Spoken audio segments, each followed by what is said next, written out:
आश्रम विद्या विहार से मैं आप सभी बच्चों का कक्षा 11 में हार्दिक स्वागत करता हूँ। इसके पहले बच्चों मैंने धंधा किया, सेवाएं में हमने अलग अलग जो सेवाएं होती है मैंने उसमें कृषि, उद्योग और सेवा क्षेत्र के बारे में बताया था बच्चों। और उसमें सेवा क्षेत्र में पहले हमने बीमा के बारे में बराबर योग्य जानकारी प्राप्त की थी और मैंने आपको समझाया था कि बीमा किसे कहते हैं, वो कितने पक्षकारों में होता है बच्चों। हाँ, आपने बहुत अच्छी सी जानकारी प्राप्त की थी कि वो दो पक्षकार में एक कौन सा बंधन है, लिखित अनुबंधन है। और आपने इसे अच्छी जानकारी प्राप्त की थी। और बीमा एक जो आपकी प्रोडक्ट होती है, कोई भी वस्तु है, ओके, अगर मैं इस डस्टर की कंपनी में डस्टर बनाता हूँ, अगर ये डस्टर बनाते अगर मेरे कंपनी में आग लग जाती है तो आग का जो नुकसान हुआ है, जो मुझे क्षति हुई है, उसका पैसा उसका भरपाई कौन करेगा? बीमा करेगा। ऐसा हमने क्या किया होता है बच्चों? अनुबंधन किया होता है। और हमने इसमें एक बीमा योग्य हित का सिद्धांत का पहला जो सिद्धांत है बीमा योग्य हित का सिद्धांत पढ़ा था। और उसमें मैंने आपको बताया था बच्चों कि ये कोई लाभ प्राप्त करने का नहीं है। तो हमको जितना नुकसान हुआ है उतनी रकम हमको क्या करेगी? बीमा अपनी भरपाई कर सकती है। और आज हम उसके अलग अलग जो सिद्धांत थे उसमें मैंने पहले सिद्धांत के बारे में मतलब कि बीमा योग्य हित के सिद्धांत के बारे में बताया था। आज मैं बाकी के जो 3 सिद्धांत है उसके बारे में हम क्या करने वाले हैं बच्चों? चर्चा करने वाले हैं। ओके, धंधा की सेवाएं 1, उसमें दूसरा सिद्धांत है क्षतिपूर्ति का सिद्धांत। तो बच्चों मैं आपको एक प्रश्न पूछना चाहता हूँ कि क्षतिपूर्ति मतलब क्या? कि सर क्षतिपूर्ति मतलब हमारा जितना नुकसान हुआ है वह कंपनी क्या करेगी? बीमा कंपनी उसकी भरपाई करेगी। उसको क्या मानते हैं बच्चों? हम क्षतिपूर्ति का सिद्धांत मानते हैं। चलो उसमें मैंने लिखा है जब आपको क्या होती है? हानि पहुंचती है बच्चों। देखो यहाँ मैंने लिखा है जब आपको हानि होती है तब ये सिद्धांत उपयोग में लिया जाता है। कौन सा सिद्धांत बच्चों? क्षतिपूर्ति का सिद्धांत। ओके बच्चों, चलो उसमें देखते हैं कि मैंने यहाँ कुछ लिखा हुआ है कि हानि हुआ हो उससे अधिक रकम प्राप्त नहीं कर सकते। देखो इसमें मैंने शब्द लिखा है कि बराबर कि अगर जितना नुकसान हुआ है उससे आप अधिक रकम प्राप्त कर सकते नहीं हो। बच्चों मैं आपको एक उदाहरण देना चाहता हूँ। अगर आपका 3 लाख का नुकसान हुआ है तो कंपनी ज्यादा से ज्यादा आपको कितना पैसा दे सकती है? 3 लाख रुपए दे सकती है। अगर उससे ज्यादा आपको रकम मिले तो उसमें क्या होगा? फायदा ही होगा ना, उसमें आपको लाभ प्राप्त होगा बराबर। तो ये मैंने पहले ही बताया था कि बीमा कोई लाभ प्राप्त करने का साधन नहीं है। ओके, मतलब उसमें हानि हुआ हो उससे आपको अधिक रकम प्राप्त होती नहीं है बच्चों। चलो उसके मैंने अलग अलग कितने उदाहरण लिखे हैं बच्चों? 3 उदाहरण लिखे हैं। चलो उसको हम बारी बारी पढ़ते हैं और उसको समझते हैं बच्चों। उसमें देखो मैंने उदाहरण ए दिया हुआ है, उसमें मैंने एक व्यक्ति का नाम लिखा ए व्यक्ति जिसने कितने लाख की वस्तु है? उसके पास 5 लाख की वस्तु है। देखो मैंने यहाँ समझाया कि उसकी वस्तु है कितने लाख की? 5 लाख की वस्तु है। और उसने बीमा लिया, कितने का लिया? 3 लाख रुपए का बीमा लिया और वो क्या हो गया? नष्ट हो गया। तो उसको क्षतिपूर्ति कितनी होगी? 3 लाख की ही क्षतिपूर्ति होगी। देखो बच्चों 5 लाख की वस्तु थी, कितने लाख में मैंने ली? 5 लाख की बराबर। और उसका जो बीमा मैंने कितने लाख का लिया? 3 लाख का लिया। अगर वो 3 लाख में से नष्ट हो जाता है तो कंपनी आपको ज्यादा से ज्यादा कितना देगी? 3 लाख ही देगी, क्योंकि आपने जितना बीमा लिया है उतनी ही रकम या उससे कम रकम कौन दे सकती है?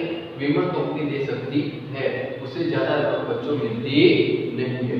ओके बच्चों, पहला उदाहरण में आपको अच्छे से समझ आया होगा। अब उदाहरण नंबर बी, उसमें देखो मैंने लिखा है कि 5 लाख की वस्तु है।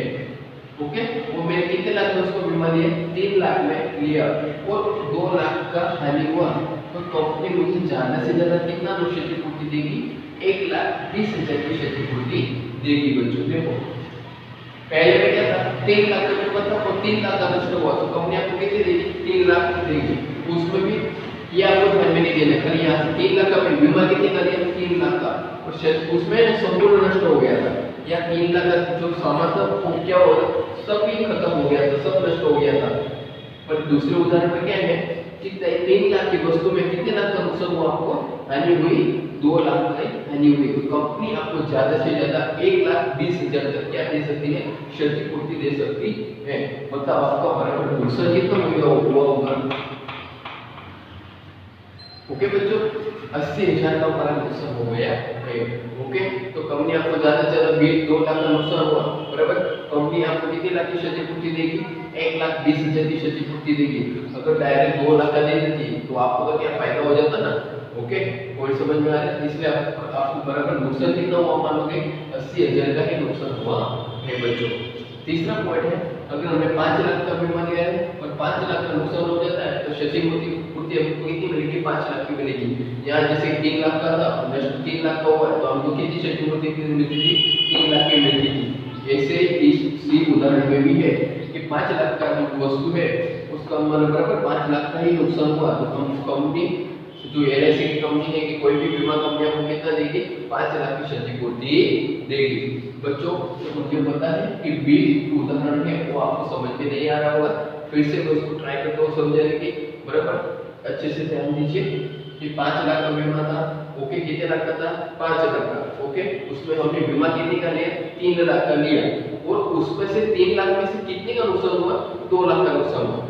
पॉइंट समझ में आ रही है। तो कंपनी आपको 1,20,000 की क्षतिपूर्ति देगी और 80,000 की क्यों नहीं देगी। अगर आपको डायरेक्ट 2 लाख का 2 लाख का सामान था, अगर आपको 2 लाख मिल जाते तो क्या होता। ओके, पॉइंट समझ में आ रहा, लाभ प्राप्त होना होता ना। हम तो लाभ प्राप्त करने के लिए नहीं है, कुछ सिद्धांत ही क्या है बीमा का कि इसमें लाभ प्राप्त करना होता नहीं है। तो आपको नुकसान कितना हुआ, 80,000 का नुकसान हुआ होगा। ओके बच्चों, दूसरा पॉइंट क्षतिपूर्ति का सिद्धांत के बारे में हमने इतना पढ़ा। अब उसमें देखते हैं तीसरा सिद्धांत है बीमा योग्य हित सिद्धांत। बीमा योग्य हित का सिद्धांत, उसमें मैं एक उदाहरण देना चाहता हूँ कि कंपनी का जो मालिक है उसका हित किसमें है, अपने कंपनी में है। अगर घर का मालिक है तो उसका हित किसमें, अपने मकान में, अपने घर में है। उसमें यह है कि देखो मैं पॉइंट लिखा है कि बीमा लेने वाला का बीमित वस्तु में हित होता है, बीमित वस्तु में हित होता है। अब मैं उसको आपको ऐसा समझ में नहीं आएगा तो मैं उदाहरण के द्वारा समझाता हूँ बच्चों कि देखो कि मकान मालिक का मकान में क्या होता है, आर्थिक हित होता है। जिसका मकान मालिक है अपने मकान में हित होगा, कोई समझ में आ रहा है। ओके, जिसको हम क्या कहते हैं, बीमा योग्य हित को सिद्धांत को कहते हैं। नहीं आपको इसमें याद रखना है।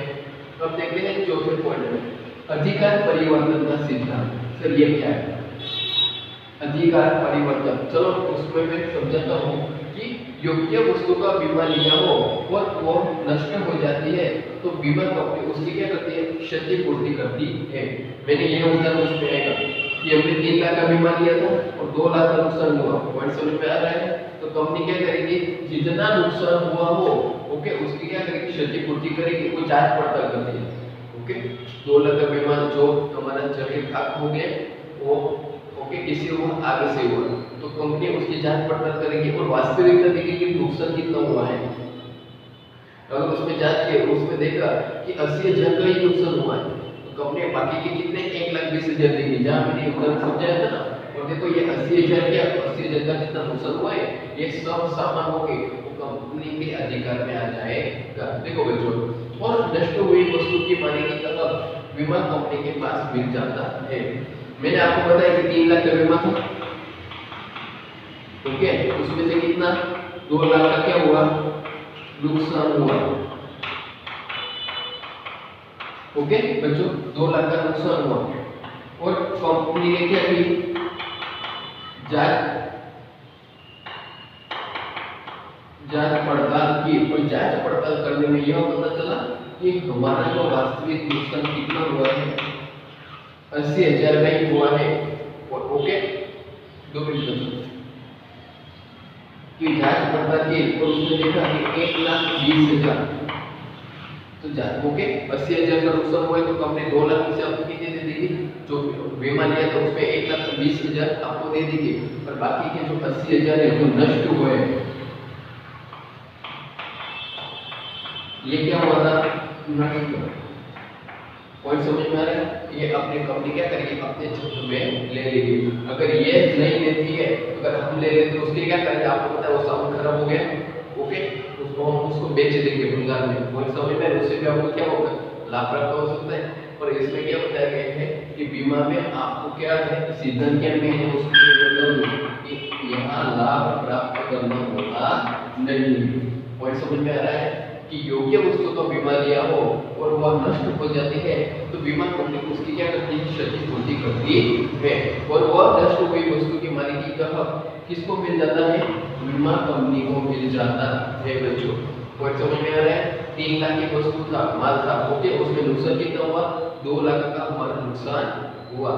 तो कंपनी ने जांच पड़ताल की और उसमें यह पाया कि हमारा वास्तविक नुकसान कितना हुआ था? 80,000 का। पॉइंट समझ में आ रहा है? ओके, या 80,000 का हुआ था तो कंपनी 2 लाख में से आपको कितने देगी? 1,20,000 देगी और वास्तविक नुकसान कितना था? 80,000 का था। जो ओके उसका मालिक है किसके पास हो जाएगा? कंपनी के बीमा कंपनी के पास क्या हो जाएगा? उसका मालिकी हक चला जाएगा बच्चों। ओके, पॉइंट समझ में आ रहा है? पहले वाला सिद्धांत क्या था? बीमा योग्य हित का सिद्धांत। दूसरा कौन सा है? क्षतिपूर्ति का सिद्धांत। तीसरा कौन सा है? बीमा योग्य हित का सिद्धांत। और चौथा है अधिकार परिवर्तन का सिद्धांत। उसमें अधिकार क्या होता है? तो जो कंपनी का अधिकार होता है वो किसके? वस्तु का अधिकार होता है वो किसके पास चला जाता है? बीमा कंपनी के पास चला जाता है बच्चों। ओके, मुझे आशा है कि आपको यहाँ तक समझ में आया होगा। तो उसमें खाली ये देखो, फिर से मैं बता रहा हूँ उदाहरण में आपको क्या समझना है? 5 लाख की वस्तु थी, 3 लाख का आपने क्या लिया बच्चों? बीमा लिया और नुकसान कितना हुआ? 2 लाख का। तो आपको क्षतिपूर्ति कितनी मिलेगी? 1,20,000 की मिलेगी। ओके, और बाकी का जो नष्ट हुआ था 80,000 का वो किसका मालिक हो जाता है? ओके, अधिकार परिवर्तन किसका हो जाता है?